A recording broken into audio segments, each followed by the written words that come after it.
दोस्तों, आपने बहुत सारे जुओं की आवाज़ सुनी होगी, आपने एक अलग अलग लोगों की आवाज़ सुनी होगी। आपका हो सकता है कोई फेवरेट सिंगर भी जिसकी आवाज़ आपको बहुत ही पसंद हो। लेकिन आज हम आपको ब्रह्मांड की कुछ ऐसी आवाज़ें सुनाने वाले हैं जिसे सुनकर आप वाकई हैरान हो जाएंगे। दोस्तों, हमारे ब्रह्मांड में इतना विशाल है कि इसे हम आने वाले सालों में भी नहीं समझ पाएंगे, लेकिन फिर भी इसे समझने के लिए अब तक अनगिनत अंतरिक्ष नौकों अंतरिक्ष में भेजा जा चुका है। अब तक इन जाने कितने अलग अलग तरह के मिशन ब्रह्मांड में भेजे गए हैं जिन्होंने हमें इसके बारे में जानकारी दी है, और शायद इसी वजह से हम ब्रह्मांड को और ज़्यादा जानने के लिए इतना उत्सुक रहते हैं। अब वो वॉयेजर को देखिए जो ब्रह्मांड में सबसे ज़्यादा दूरी पर खोजबीन कर रहा है। आज हम सौर मंडल के सभी ग्रहों के बारे में अगर जानते हैं तो इसके पीछे का भी इन्हीं मिशन का हाथ है। लेकिन क्या आप जानते हैं अंतरिक्ष में भेजे गए इन यानों की आवाज़ कैसी है? अब आप कहेंगे कि ब्रह्मांड में तो आवाज़ ट्रेवल ही नहीं करती, क्योंकि वहाँ पर तो कोई आवाज़ को ट्रेवल करने की मीडियम ही नहीं है।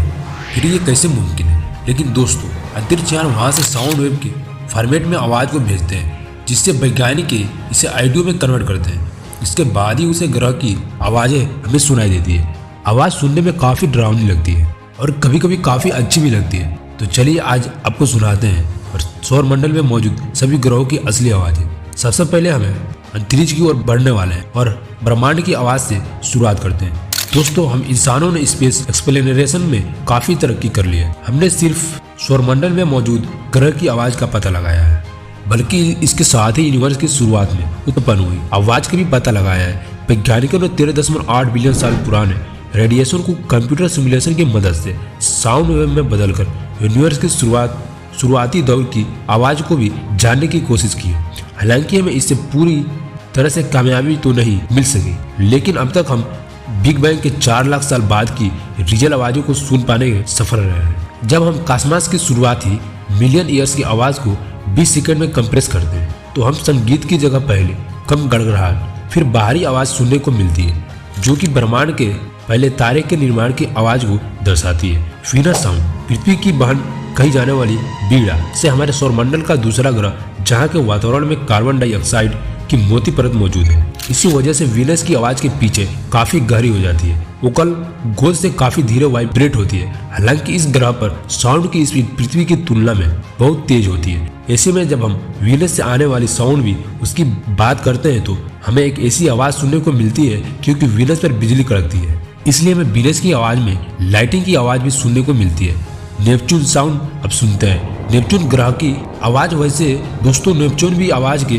मामले में यूरेनस जैसा ही है। बजाय के द्वारा कैप्चर की गई इस ग्रह पे इलेक्ट्रोमैग्नेटिक वाइब्रेशन से हमें समंदर पर आने वाले लहरों की आवाज़ सुनाई पड़ती है, और ये जो आप सुन रहे हैं ये नेपच्यून की आवाज़ है। साउंड ऑफ जुपिटर यानी बृहस्पति ग्रह की आवाज़ कैसी है? हमारे सौरमंडल का सबसे बड़ा ग्रह जुपिटर सबसे बड़ा गैस जायंट है। जुपिटर भेजा गया नासक अर्जुन शक्तिशाली मैग्नेटिक को पार करके ग्रह पर पहुंचा।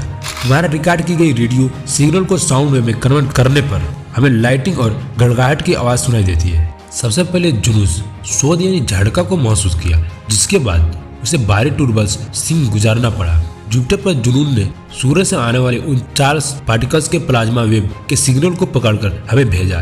इन सभी सिग्नल को जब हम साउंड में बदलते हैं तो शक्तिशाली मैग्नेटिक फील्ड को चलते अजीब डरावनी और गर्जनों वाली आवाज़ से सुनने को मिलती है। जुपिटर का साउंड आप सुन सकते हैं। आकार में बड़ा होने की वजह से मिलने वाली साउंड में काफ़ी नॉइस पाया जाता है। साथ ही जुपिटर इंटेंस रेडियो स्टोर्स को बनाता है जो प्लैनेट और उसके नेचुरल सैटेलाइट के बीच बनता है। अब बात करते हैं मंगल ग्रह की आवाज़ की।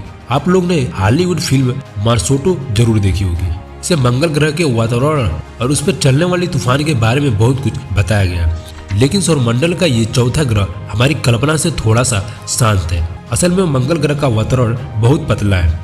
इसकी आवाज़ से वहाँ शक्तिशाली तूफान का बनना थोड़ा मुश्किल है, और इसे पतले वातावरण की चलते साउंड वेव्स की एक सीमित सीमा तक ही यात्रा कर सकते हैं। साइट लैंड द्वारा रिकॉर्ड की गई मार्च की साउंड वेव्स में इसकी आवाज़ में साक्षात्कार कार्य करती है। वहाँ की सिस्मिक वाइब्रेशन की मदद से रिकॉर्ड किया गया है। सुनने में मार्स के हवा काफी तोंद और मैग्नीट्यूड है, जिसमें गड़गड़ाहट साफ तौर पर सुनाई देती है। अपनी क्रिकेट सतह के साथ यह काफी कुछ चांस मिल खाता है। इसमें भूकंपीय तरंगे 1 या 2 मिनट के लिए बजाते हैं, जबकि पृथ्वी पर भूकंप सेकेंड में और जा सकते हैं। सिस्मोमीटर से रिकॉर्ड की गई यह भी उसे मार्स के वातावरण से जुड़े कई राज खोलती है। बात करती है शनि ग्रह की। आवाज के सैटरडे ने, जो कि सौरमंडल का दूसरा सबसे बड़ा ग्रह गैस जॉइंट है, ये इंटेंस रेडियो एमिशन का बहुत बड़ा सोर्स है। कैसे नहीं, स्पेसक्राफ्ट द्वारा इस ग्रह पर भारी मात्रा में रेडियो एमिशन को रिकॉर्ड किया गया था। ये रेडियो ग्रह के पास मौजूद अरोड़ा से बनती है। सैटर्न पर बनने वाले और पृथ्वी पर बनने वाले अनुराग से मेल खाते हैं। इन रेडियो सैटर्न की आवाज शुरुआत में तो काफी बांसुरी की कोमल गुनगुनाहट जैसी लगती है। धीरे धीरे आवाज में बदलाव आता है और फिर हमें साउंड के फटकने और रुकी हवाओं के तेज होने की आवाज सुनाई देती है। आवाज में लाउडनेस कुछ समय के लिए रहती है, फिर ये कोमल गुनगुनाते में बदल जाती है। कैसे ही नहीं, द्वारा रिकॉर्ड किए गए साउंड दरअसल हमें सैटर्न यानी शनि ग्रह और उसके ICMO ने इन सेटेंस के बीच होने वाली प्लाज्मा मूवमेंट की वजह से सुनने को मिलता है। पृथ्वी की आवाज अब बात करते हैं। हमारी अपने घर, अपनी प्रतिज्ञा की आवाज की। कई अरबों सालों से पृथ्वी ने चुपचाप स्पेस में यात्रा की है, बिना किसी आवाज के। हमारी पृथ्वी सूरज के चारों ओर घूमती जा रही है, लेकिन इसके घूमने की हमें कोई आवाज सुनाई नहीं देती। जबकि विज्ञान की नजर से देखा जाए तो अन्य सभी ग्रहों की तरह पृथ्वी भी आवाज करती है। जब ये सूरज का चक्कर लगाती है, हम पृथ्वी के आस पर अगर ध्यान देती है, सुनने में हमें हम जैसी लगती है, यानी ओम हम, जिसमें कई तरह के नोट सुनने को मिलते हैं। वैज्ञानिक प्रतीक इस आवाज को अर्थ हम कहकर बुलाते हैं। फिलहाल अभी तक एक रहस्य बना हुआ है कि आवाज कहाँ से पैदा होती है, क्योंकि आवाज काफी स्थिर है। जब धरती पर है तो किसी भी तरह की कंपन होती है, ये धीमी सी आवाज के द्वारा चलती है, जो कि आमतौर पर हम इंसानों की सुनने की क्षमता से भी परे है। कुछ वैज्ञानिकों मानते हैं कि पृथ्वी की आवाज इसकी समुद्री या फिर हलचल वाले वातावरण की वजह से हो सकती है। लेकिन दोस्तों, इस मामले में हमारा चंद भी पीछे नहीं है, क्योंकि स्पेस का हिस्सा होने के कारण पृथ्वी की इस नेचुरल सैटेलाइट के पास भी कोई वातावरण तो नहीं है। ऐसे में चंद की अपनी कोई आवाज नहीं है, लेकिन सौरमंडल में मौजूद हर ग्रह के पास अपनी एक आवाज है और सुनने में काफी रहस्यमय लगती है। इसे आप भी सुन सकते हैं। यूरेनस की आवाज अन्य ग्रहों की तरह यूरेनस से भी हमें इलेक्ट्रोमैग्नेटिक सिग्नल सुनने को मिलते हैं, जिनको सबसे पहले स्पेस की ओर जाते हैं। जब दोनों वो इस ट्विन सौरमंडल के बाहरी हिस्से से गुजरते हैं तो उन्होंने यूरेनस और नेपच्यून से आने वाले इलेक्ट्रोमैग्नेटिक वाइब्रेशन को कैप्चर किया। नासा नेवाइजर ने मिले डाटा को जब साउंड न्यूज में कन्वर्ट किया तो हमें यूरेनस से आने वाली आवाज का पता लगा। 13 रिंग्स यानी 13 छालों और उसके बहुत सारे स्पेस घिरे होने के कारण यूरेनस की आवाज सुनने में हमें गुंजती हुई सुनाई देती है।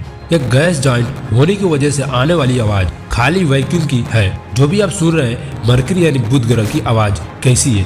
बात करेंगे हमारे सौरमंडल से सबसे छोटे और सबसे नजदीकी ग्रह की।